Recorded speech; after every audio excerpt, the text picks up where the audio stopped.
오늘의 성경 말씀 고린도전서 2장 6절에서 10절 말씀입니다.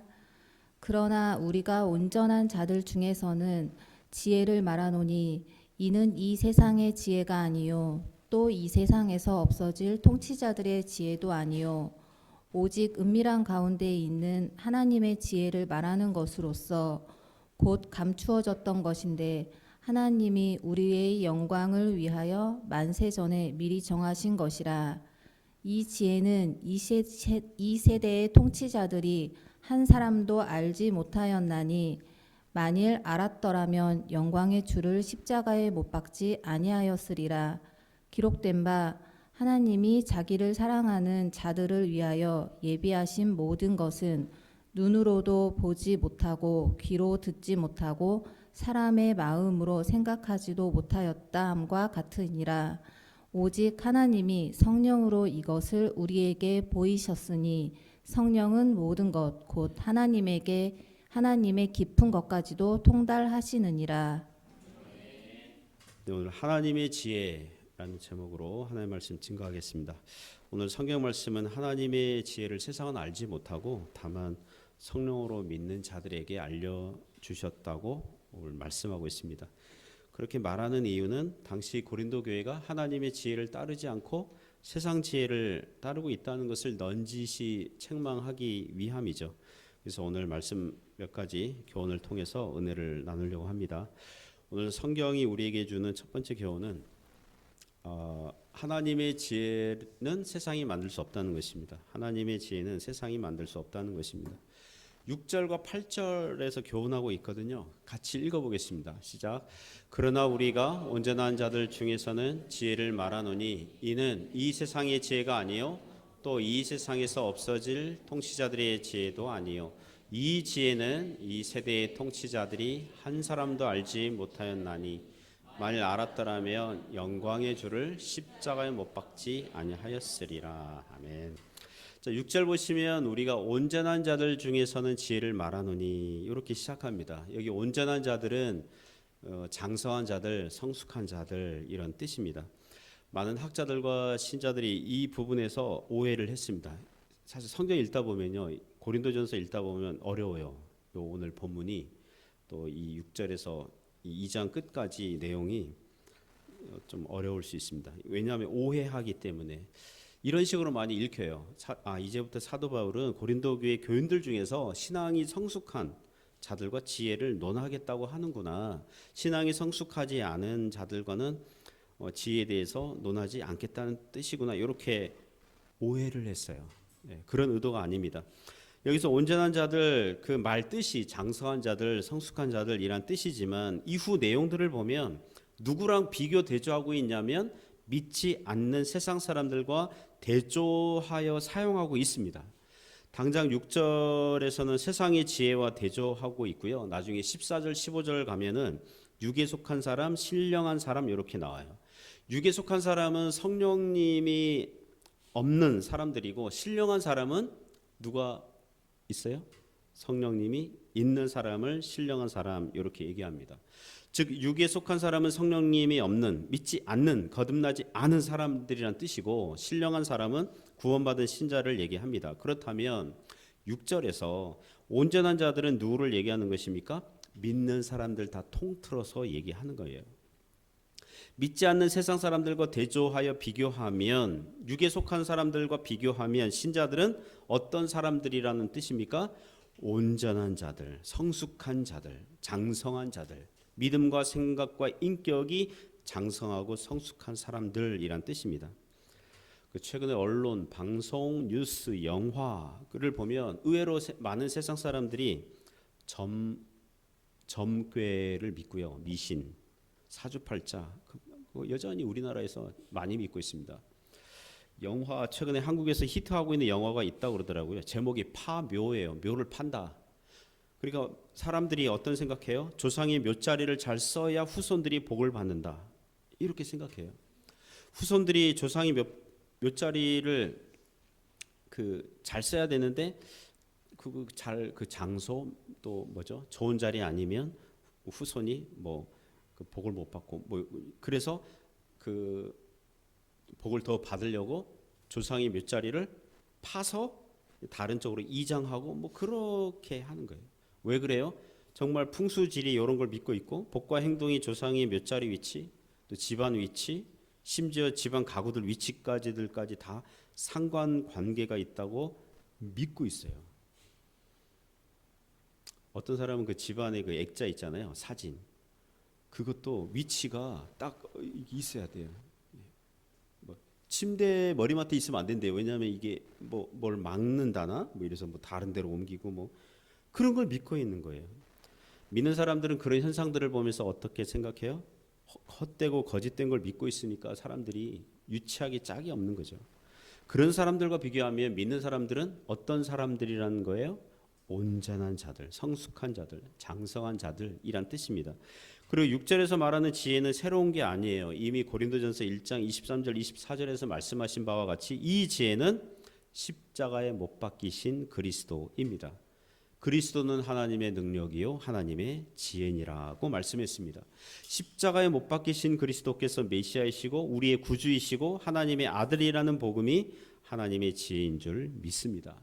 이와 같은 지혜는 6절을 계속해서 보면 이 세상의 지혜가 아니요 이 세상의 지혜가 아니요 이 세상에서 만들어낸 지혜가 아니라는 뜻입니다. 또는 이 세상에서 없어질 통치자들의 지혜도 아니요. 8절에 보면 이 지혜는 이 세대의 통치자들이 한 사람도 알지 못하였나니 만일 알았더라면 영광의 주를 십자가에 못 박지 아니하였으리라. 그 1장 18절 이하에 보면 십자가에 못 박히신 그리스도, 유대인들에게는 걸림돌로 작용이 됐고 이방인들 헬라인들에게는 어리석은 거라고 치부되었다고 얘기하거든요. 그래서 세상이 만들어낼 수 없는 거예요. 예전에 어떤 사람이 어떻게 예수님 믿게 되었는지 간증 들은 적이 있습니다. 그 사람은요 세상 종교를 다 연구했대요. 다 공부해봤대요. 그들의 주장, 교리가 어떤지 다 연구했대요. 그런데 세상 종교들 중에서 신이 인간을 위해서 대신 죽어 주었다는 종교는 오직 뭐밖에 없어요? 기독교밖에 없는 거예요. 그래서 기독교는 사랑이구나 이렇게 관심을 가지기 시작했고 점차 예수님께 돌아왔다 이런 간증 들은 적이 있었습니다. 이번에 터키 여행 갔을 때 현지인 터키인들 대상으로 선교 사역하는 한국인 선교사님 가정을 우연히 알게 됐어요. 그래서 우리 부부가 우리 여행팀보다 며칠 일찍 갔었는데 그 교회당 이제 그분들이 섬기는 그 교회당에 방문한 적이 있었어요. 토요일 날 방문한 적이 있었어요. 어떻게 사역하는지 터키 사람들이 기독교를 어떻게 생각하는지 듣게 됐습니다. 터키 사람들은 즉 이슬람 사람들은요 신은 신이고 사람은 사람이에요. 그런데 신이 사람이 됐다가 또 죽었다가 또 다시 살아나. 그 신이 어떻게 그러냐는 거예요. 그 예수님을 그래서 못 믿겠다니. 예수님이 신이 아니라고 생각한다는 거예요. 신이 사람이 됐다가 죽었다가 다시 살아나고 그게 말이 되냐는 거예요. 이게 전도하다 보면 그런 그 모슬렘 이슬람 사람들이 그런 반응을 보인다는 것입니다. 그러니까 예수님은 신으로서 어울리지 않는다 이렇게 생각을 한다는 거예요. 대신 이슬람 사람들이 믿고 있는 알라 신은 뭡니까? 그 신이에요. 공포스러운 무서운 하나님, 무서운 신이에요. 그러니까 그 사랑, 자비 그런 거 없어요. 룰 어기면 그냥 아웃이에요. 아웃 뭐 이런 식으로. 그러니까 기독교 복음은 이 세상의 지혜가 아니고 타 종교들이 만들어낼 수 없는 타 종교와 섞일 수 없는 그런 내용이라는 것입니다. 사도 바울은 하나 더 추가하죠. 6절과 8절 보면 이 세상의 지혜가 아니다 그러면서 또 이 세상의 누구의 지혜도 아니라 그래요. 통치자들의 지혜가 아니다. 이 통치자들을 왜 얘기합니까? 이 세상에서 평범한 사람보다 더 지혜롭고 더 뛰어나고 더 탁월한 사람들 통치자들이잖아요. 또 8절 보면 영광의 주를 십자가에 못 박은 이 사람들이 유대인 지도자들 그다음에 로마 총독이죠. 어쩌면 가장 지혜가 뛰어난 사람들의 조합. 그들도 몰랐다. 그들도 이 복음에 대해서는 만들어낼 수 없고 모른다. 6절 말미에 보면 이 세상에서 통치자들의 지혜의 성격을 이렇게 말합니다. 없어질 통치자들의 지혜. 이 세상에서 없어질 통치자들의 지혜. 여러분 이 세상에서 가장 뛰어난 통치자들의 지혜라고 해봤자 몇십 년, 몇백 년 했다가 끝나요. 전 세계를 주름잡는 강한 나라들, 제국들도 결국 흥망성쇠 과정을 겪는다는 것입니다. 제가 최근에 유튜브 방송에서 그 합스부르크 왕가 이야기를 들었습니다. 들어보셨나요? 1200년대 시작해가지고 1900년대 초반에 그 끝난 이 오스트리아 비인을 중심으로 한 이 합스부르크 왕조 약 650년간 대단하죠. 고려 시대 500년, 우리는 조선 시대 500년인데 여기 좀 더 이 650년 그런 흥망성쇠 겪었는데요. 이 왕조가 가장 뛰어난 정책은 다른 나라 왕이나 왕자 또 공주랑 결혼하는 거예요. 그러면 그 자식이 또는 거기 왕이 죽으면 어쨌든 합스부르크 계열의 나라가 되는 거예요. 예, 나라가 됩니다. 참고로 1500년대에 그 스페인에서 왕이 된 카를 5세가 있습니다. 카를 5세. 저는 종교개혁 읽다 보면 그 당시 독일이라는 말 쓰지 않았고 신성 로마 제국 이런 말 썼거든요. 거기 왕이었거든요. 그 마틴 루터가 종교개혁을 일으키는데 왕이 많은 나라들을 다스리는 바람에 바빠가지고 루터를 아웃시키지 못한 거예요. 시간 이렇게 하다가 종교개혁이 이게 자리를 잡게 됐다. 그래서 그때 왕이 카를 5세거든요. 그런데 이번에 그 카를 5세 보니까 이 당시 20개 나라의 왕이나 지도자 역할을 했어요. 스페인, 네덜란드, 여기 독일, 또 크고 작은 공국 뭐 그런 나라들 또 아랍 세력이 막 쳐들어오니까 그 전쟁하느라고 독일에서 발생한 종교 개혁을 사전에 막지 못한 거죠. 하나의 문제죠. 너무 많은 나라를 통치하는 바람에 종교 개혁을 이렇게 억제를 못했으니까. 어쨌든 그 합스부르크 왕조는 결혼 정책을 사용했는데 그 나라를 유지해야 되니까 어떻게 했어요? 근친혼을 했더라고요. 그 작은 아버지랑 조카랑 결혼시키고 사촌이랑 결혼시키고 저기 그 결혼 요게요. 그 사촌지간에 그래가지고 그 유전학적으로 보면 근친혼 그러면 이 계열에서는 주걱턱 또 부정교합 입이 다물어지지 않고 또 어떤 애는 그 어릴 때 뇌가 이게 머리가 안 받쳐지고 또 정신분열 이런 애들이 나오고 이게 막 있어요. 막 이렇게 그런 부작용이 나왔더라고요. 그게 뭡니까? 가장 뛰어난 정책, 가장 뛰어난 지혜, 세상의 지혜인데 이 세상에서 가장 잘 나간다는 통치자들의 지혜가 이런 거고 결국에는 없어진 그런 지혜라는 것입니다. 사랑하는 성도 여러분, 믿음의 사람들은 세상 사람들과 비교해서 참으로 지혜로운 사람들이라고 할 수 있습니다. 여러분 중에 사주팔자 믿는 분 안 계시죠? 연초가 되면 점쟁이 집에 한번 재미삼아서 가보고 그런 분 안 계시죠? 예전에 한국에서 부교육자 했는데 아들이 38, 39, 40 그때는 막 40 넘어가면 결혼 못하면 안 되니까 기도 부탁하면서 어느 집사님이 여집사님 나이 드신 좀 여집사님이십니다. 목사님 우리 애가 지금 38, 39 이제 40 넘어가면 결혼도 못할 것 같은데 꼭 믿음의 짝을 만날 수 있도록 그 기도 부탁해요. 그래요. 네 알겠습니다. 기도하겠습니다. 만약 올해 장가 못 가면 그 다음 말이 재밌었어요.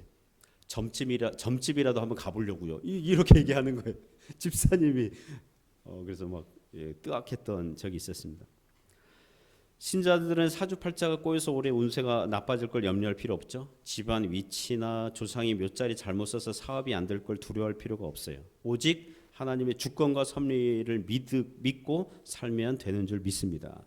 무엇보다도 세상 지혜로는 알 수 없고 만들 수 없는 세상에서 가장 잘 나가는 통치자들도 알 수 없는 이 십자가에 못 박히신 그리스도를 알고 믿고 있으니 믿음으로 감사함으로 살아갈 수 있기를 축복합니다. 두 번째 교훈은 하나님의 지혜는 하나님께서 준비하신다는 것입니다. 7절과 9절에서 교훈합니다. 같이 읽어요. 시작. 오직 은밀한 가운데 있는 하나님의 지혜를 말하는 것으로서 곧 감추어졌던 것인데 하나님이 우리의 영광을 위하여 만세전에 미리 정하신 것이라. 기록된 바 하나님이 자기를 사랑하는 자를 위하여 예비하신 모든 것은 귀로 듣지 같으니라. 아멘. 자, 사도 바울이 신자들에게 말하고 있는 지혜는 7절에서 오직 은밀한 가운데 있는 하나님의 지혜를 말한다 그랬어요. 은밀한 가운데 비밀스럽게 하나님께서 아무도 모르게 비밀스럽게 준비하셨다는 거예요. 여러분 선물이 있는데 그 당사자 모르게 준비를 했다. 이거는 뭡니까? 제가 원하는 단어는 5글자입니다. 서프라이즈입니다. 서프라이즈. 그 당사자 모르게 이제 생일인데 이렇게 뭐 이렇게 모른 척하다가 나중에 짠. 안 해보셨어요? 안 해보셨죠? 예. 곧 감추어졌던 것인데 하나님이 우리의 영광을 위하여 만세전에 미리 정하신 것이라. 우리의 영광은 우리의 영광을 위하여, 우리의 구원을 위하여라고 이해하시면 돼요. 우리의 영광을 위하여, 우리가 구원받도록 하나님께서 만세전에, 천지 창조하기도 전에 만세전에 미리 정하였고 감추어뒀다는 거예요. 그 지혜가 무엇이라고요? 하나님께서 자신의 아들 예수 그리스도를 십자가에 못 박아 죽이심으로 우리 죄인들을 구원하시려는 그 구원의 계획. 그게 구약 시대에 감춰졌다가 신약 시대에 예수님 안에 드러내셨고 사도와 선지자들이 증언한 복음인 줄 믿습니다. 즉 고린도 교회에 적용하면 뭡니까? 하나님께서 만세전에 준비하시고 정하여 주신 복음의 선물을 받았으면서 세상 지혜를 따라서 왜 서로 누가 높냐 서로 다투고 분쟁하고 이게 싸우는 게 말이 됩니까? 지금 사도 바울이 책망의 의도가 있는 거죠. 9절에는 이사야서 64장 4절 그리고 65장 17절을 종합해서 인용하고 언급하고 있습니다. 9절만 다시 한번 읽어볼까요? 시작. 기록된 바 하나님이 자기를 사랑하는 자들을 위하여 예비하신 모든 것은 눈으로 보지 못하고 귀로 듣지 못하고 사람의 마음으로 생각하지도 못했다함과 같으니라. 자, 이 9절의 뜻은 하나님께서 계시하여 주시지 아니하셨더라면 만세전에 천지 창조하기도 전에 미리 정하셨고 감추어 두셨던 것을 하나님 쪽에서 하나님 편에서 사람에게 먼저 알려주시지 아니하셨다면 사람이 알 수 있어요? 없어요? 알 수 없다는 거예요. 아무리 눈으로 보고 싶어도 못 보고요. 귀로 듣고 싶어도 깨닫지 못하고요. 마음으로도 생각하고 만들어낼 수 없다는 것입니다. 제가 청년 시절에 박영선 목사님이라는 분이 쓴 신앙서적에서 죄인이 십자가 복음을 생각해낼 수 있는 것은 지렁이가 매니큐어를 생각하는 것만큼이나 불가능하다. 이런 문구 있어요. 그 목사님은 참 기발한 생각을 잘 하는 것 같아요. 지렁이는 연체 동물이잖아요. 연체, 그죠? 매니큐어는 손톱이나 발톱 딱딱한 각감류 거기에 이렇게 칠하는 거잖아요. 평생 지렁이로 사는 애가 손톱과 이 발톱 이게 생각할 수도 없고 거기를 색칠하는 매니큐어 제품을 떠올릴 수 없는 것은 당연한 거죠. 저는 어린 시절에 코를 다쳤는지 기억은 없어요. 하지만 냄새를 못 맡아요. 어려서부터 쭉 제 기억으로 냄새를 못 맡아요. 향기를 못 맡아요. 제 아내는 제가 그런 줄도 모르고 결혼해 주셨어요. 네. 속일 생각은 없었어요. 말을 안 했을 뿐인데. 제 코의 기능은 그냥 호흡하는 것 외에는 안 돼요. 지금은 한국으로 가신 그 라오고 이게 곽주섭 목사님이랑 여기 책임 목사 한요셉 목사님 그리고 저랑 종종 까오방산 등산 겸 놀러 간 적이 있었거든요. 특히 곽 목사님은 사진 찍는 거 좋아하셔가지고 꽃, 나무 뭐 이런 거 딱 찍고 그 예쁜 꽃 많이 보면 이제 곽 목사님이랑 한요셉 목사님은 와, 꽃 향기 너무 좋다. 이 산에 그 꽃 내음이 막 꽃 향기가 진동한다. 와, 봄 냄새다 그러고 저는요 봄 냄새가 뭔지 몰라요. 저는 옆에서 막 향기를 맡을 수 없잖아요.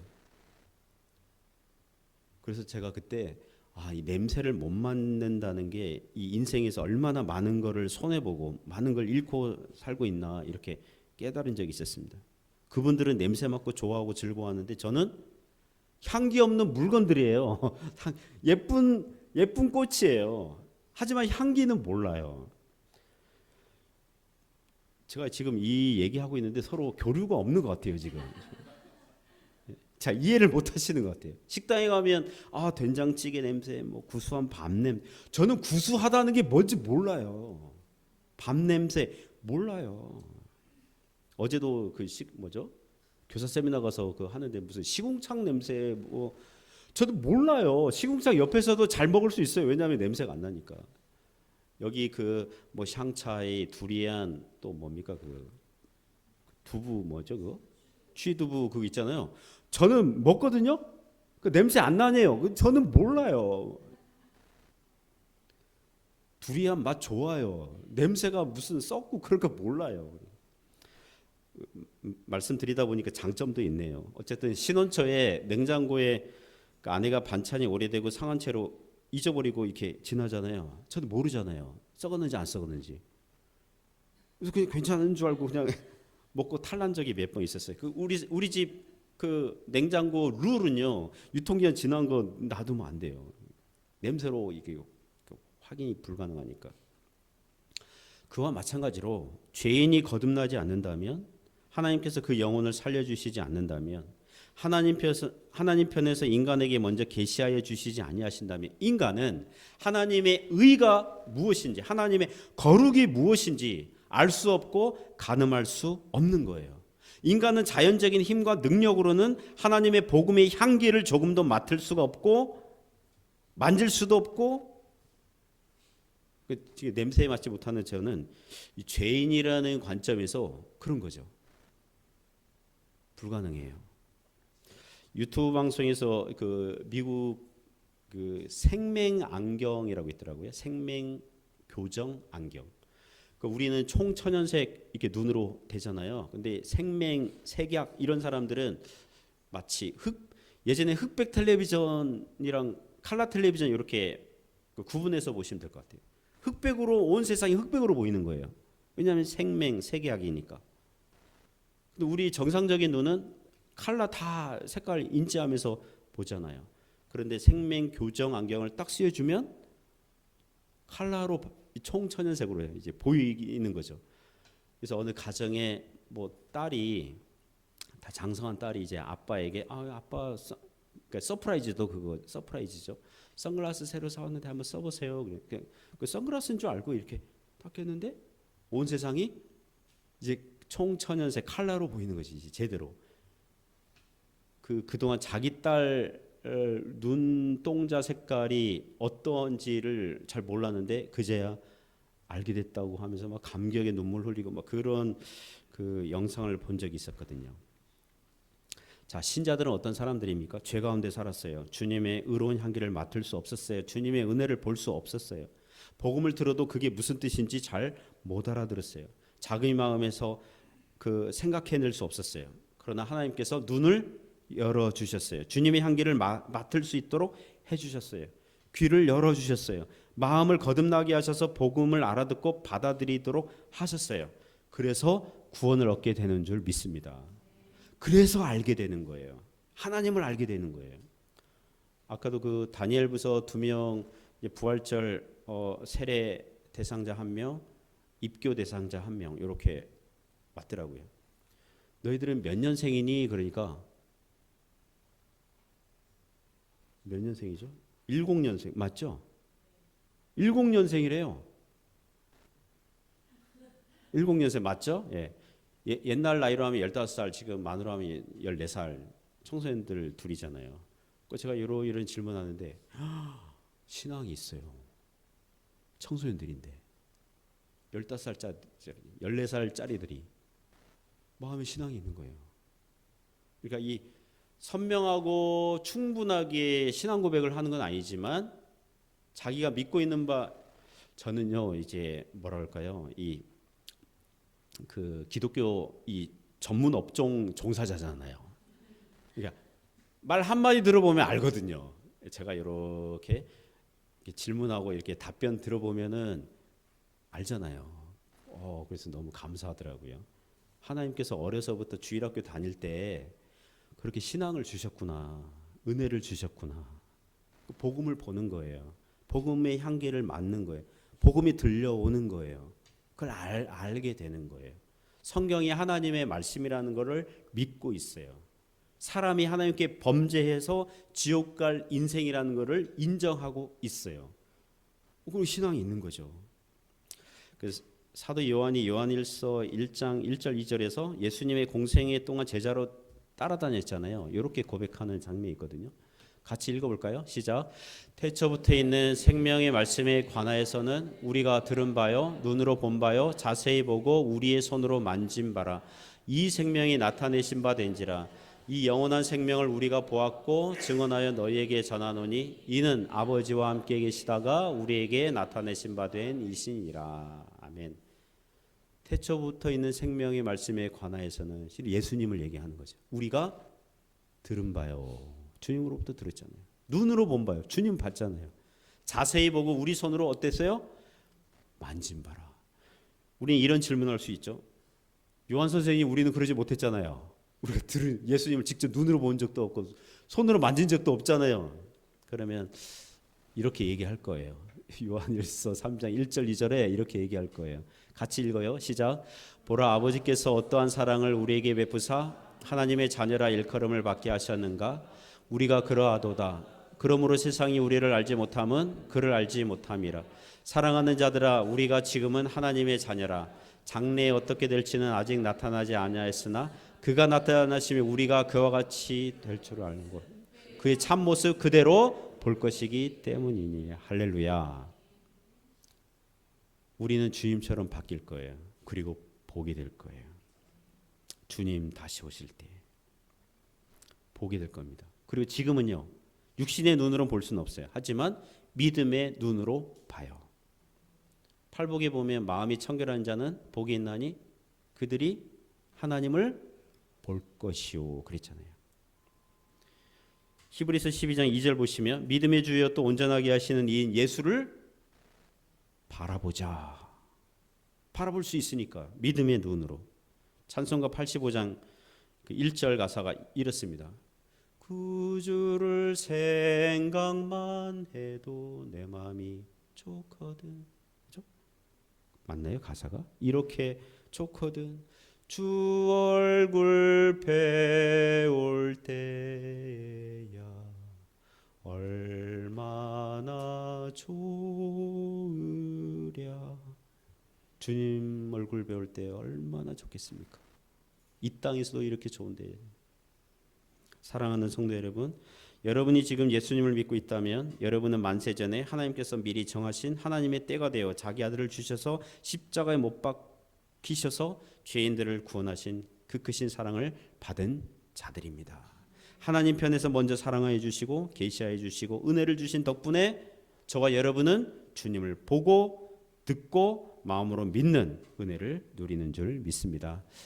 세 번째 교훈은요. 오늘 본문이 우리에게 주시는 세 번째 교훈은 하나님의 지혜를 성령으로 보이셨습니다. 우리에게 하나님께서 우리에게 성령으로 알려주셨어요. 보여주셨어요. 10절 말씀 읽습니다. 시작.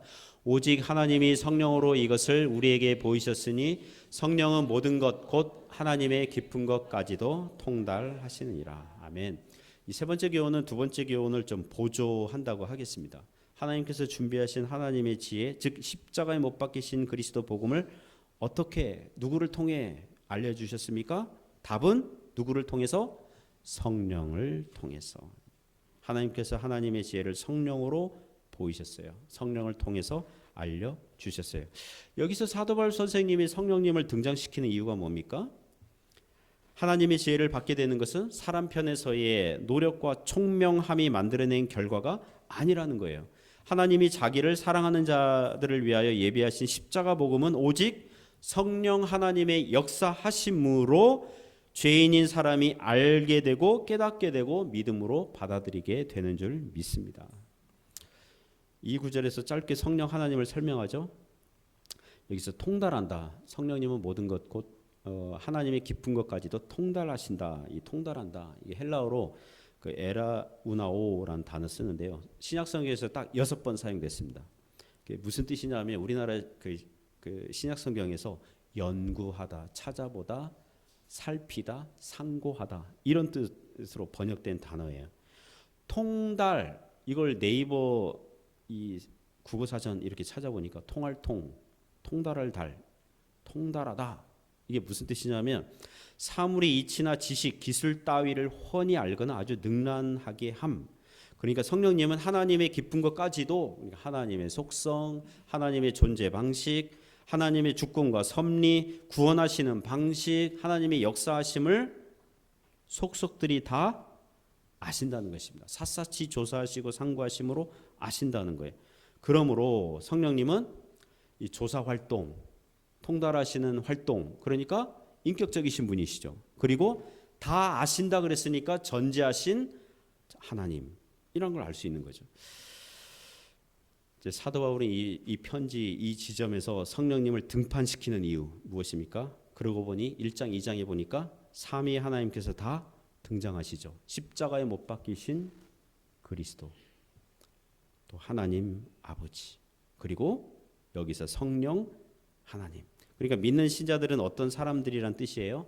삼위 하나님께서 애지중지 아끼시고 사랑하시고, 얼마나 사랑하십니까? 만세전부터 선물을 준비하셔서 그의 인생에 안겨주시는 분. 그 선물은 무엇입니까? 우리 주 예수 그리스도 십자가 은혜입니다.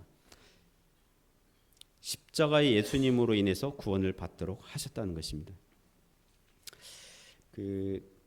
제가 일반 대학 졸업하고 신대원 들어가서 1학년 여름부터 이제 교회 전도사 사역하게 됐거든요. 중고등부 전도사부터 시작했는데 첫 설교 본문을 제가 요한복음 3장 16절로 준비했습니다. 왜냐하면 쉬운 본문부터 이제 하자 이래서 요한복음 3장 16절을 제 생애 첫 설교 준비를 하게 됐습니다. 토요일 날 기숙사 1층에서 그 세미나실 작은 그 공간이 있는데 거기서 설교 준비를 했는데요. 자, 성경 폈어요. 그때 A4 용지 이렇게 딱 폈어요. 오전에 설교 준비하는데요. 12시까지 오전 4시간 내내 한 글자도 못 썼어요. 첫 설교해야 되는데 어떻게 설교를 처음 하니까 설교는 많이 들었는데 이게 어떻게 설교가 될지 이게 막상 시작하려니까 안 되는 거예요. 그래서 뭐 할게요? 4시간 동안 설교 못 써가지고 뭐 할게요? 그 다음 여러분 신자가 고난을 만나면 어떻게 합니까? 기도해야 됩니다. 기숙사 그 지하 1층에 기도실이 있었거든요. 거기 가서 한참 또 기도했어요. 하나님 내일 첫 설교해야 되는데 청소년들에게 설교해야 되는데 어떻게 설교해야 됩니까? 무슨 말부터 해야 됩니까? 기도하고 나서 하여튼 뭔가 막 썼어요. 그 다음 막 썼는데 같은 교회 다니는 선배 전도사님이 제 첫 설교를 이렇게 듣고 설교 피드백을 저한테 해주셨어요. 뭐라고 했냐면 설교 잘했다고 그랬어요. 설교 잘했다. 은혜로웠다고. 교인들도 칭찬하고 아이들 얼굴도 막 괜찮은 것 같고. 그때가 지금으로부터 30년 전 27살짜리 전도사 때 시작했습니다. 그리고 30년 동안 제가 계속 깨닫고 느끼는 건 뭐냐 하면 성령님께서 가르쳐 주셔야 한다는 것입니다. 뭐 최근에 지금도 그래요. 성경 연구해요. 주석책 많이 봐요. 이제 설교 타이핑하려고 딱 책상에 앉았잖아요. 어떤 때는요. 어떻게 시작해야 될지 모르고 지금도 제 안에 은혜가 하나도 없고 텅 빈 느낌을 받을 때가 있어요. 자, 그럼 어떻게 해야 됩니까? 기도합니다. 하나님 도와주세요. 성경을 알게 해주시고 깨닫게 해주시고 인도해 주세요. 어떻게 설교해야 될지 인도해 주세요. 기도하게 돼요. 그럴 수밖에 없습니다. 성령께서 보여주시지 아니하시면 알려주시지 아니하시면 한 글자도 못 써요. 그건 이전에도 그랬고 지금도 여전히 제 경험입니다. 그리고 여러분이 오늘 설교 들으면서 알아듣고 은혜를 받고 있다면 누가 알려주시는 거예요? 동일하게 성령님께서 알려주시고 계시는 중이에요. 올 예배 드리면서 찬양 부르면서 기도 듣고 하면서 아까 우리 김재현 장로님 대표기도 하는데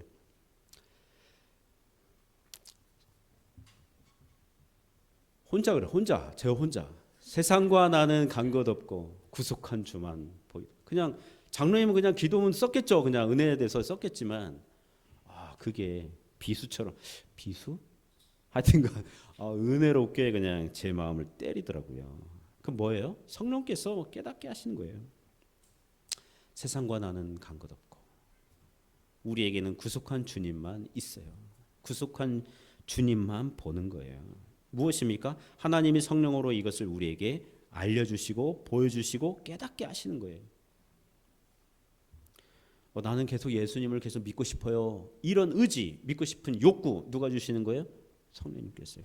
오늘 날씨 우중충하잖아요. 오늘 아침에 일어났는데 막 팔다리 막 쑤시고 이런 분들 계시나요?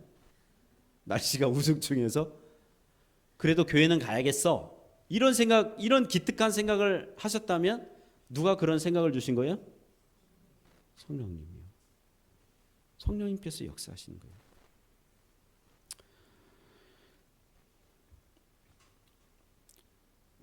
제가 터키 여행 갔다 온 거 얘기하려고 그러는데요. 요새 툭하면 터키 여행 갔다 온 얘기해서 죄송합니다. 왜냐하면 뽕을 뽑아야 돼요. 이분 갔다 왔으니까 제가 이게 예전에 어느 목사님이 한국 사람들이 미국에 잘 가지 못하던 시대에 미국 다녀와가지고 설교 때마다 미국 얘기를 하셨대요. 미국에 갔더니 어디 갔더니 그래서 한 번은 연합 예배를 하게 되는데 그 목사님들이 이제 그 순서를 배열하잖아요. 대표기도 어느 목사님이 하시고 성경 읽기 하시고 설교 뭐 이렇게 하는데 또 이 목사님 시키면 또 설교 시간에 미국 다녀온 얘기 할까봐 축도로 뺐어요.